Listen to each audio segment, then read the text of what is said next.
May malaking mantsa talaga ngayon sa Sacramento Kings na kailangan tanggalin upang maging maliwanag for this season. Kasalukuyang nasa ibabang pwesto sila ngayon at nahihirapang umakyat sa itaas. May report pa nga na willing di umano ang Kings na i-trade ang kanilang mga manlalaro except sa kanilang versatile forward na sharpshooter na si Keegan Murray. Sino sa palagay nyo ang itatapon ng Kings? Si Domantas Sabonis ba, Zach LaVine, DeMar DeRozan o Russell Westbrook? Aminadong palpak ang nabuo ng Kings sa off-season. Hindi gumagana si Zach LaVine at DeMar DeRozan na noon pa man meron ng bahid sa kanilang kamalasan noong nasa Chicago Bulls pa ito, at pati na rin itong si Domantas Sabonis na matagal na rin hindi swak sa sistema ng Kings na meron na ngang rumors na i-trade ito papuntang Warriors. Madaming paraan kung paano makahatak ang Kings ng ibang manlalaro, katulad na lang ngayon sa haka-haka sa Warriors na malaking trade ang magaganap kapag nagkataon. Malaki din kasi ang posibilidad na gagalaw na ang Warriors para kay Domantas Sabonis, na ang kapalit maaaring si Jonathan Kuminga, pero kasama dyan sa package si Moses Moody at Buddy Hield. Meron pang report na inaasahan na mag-rebuild na ang Sacramento Kings habang may value pa ang kanilang mga manlalaro upang makabuo ng mas makabagong pwersa sa ibang manlalaro din. Aminado totoo na wawasakin na ngayon ng Kings ang kanilang nabuo na roster na hanggang ngayon ay nahihirapan na umakyat sa itaas. Nasayang ang lahat na malayo sa mataas na expectation ng Kings na bumagsak lang sa ibaba.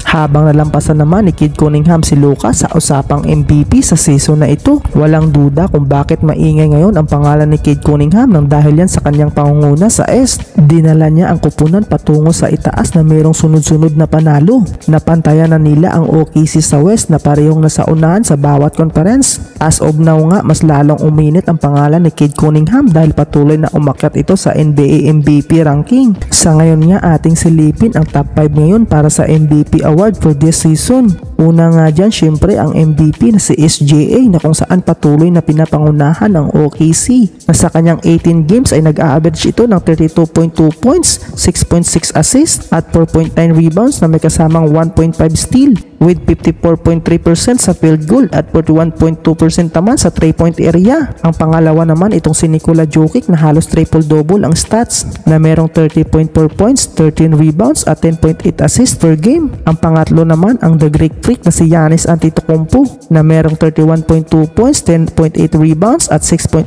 assists per game. At ito na nga ang ikaapat ay si Cade Cunningham na merong 27.4 points, 9.9 assists at 5.6 rebounds per game. At ang huli sa ikalima itong si Luka Doncic na merong 34.5 points, 8.9 assists at 8.8 rebounds. Kung magtataka kayo kung bakit nasa pang-apat si Cade Cunningham, dahil yan sa isang basihan katulad na tinitingnan kay Nikola Jokic noon na may historic numbers sa 2023 at 2024 season, pero ang main reason na nanalo siya over kay SGA dahil yan sa pangunguna niya sa Denver Nuggets na same happen lang sa last season na kung saan malaking stats din kay Nikola Jokic pero ang nanalo si SGA dahil rin yan sa pangunguna niya sa OKC. Ang MVP award ay individual nga pero tinitingnan rin dito kung paano gumagana ang lahat. Well, ano ang masasabi nyo dito mga idol? Ibagsak na yan sa comment section.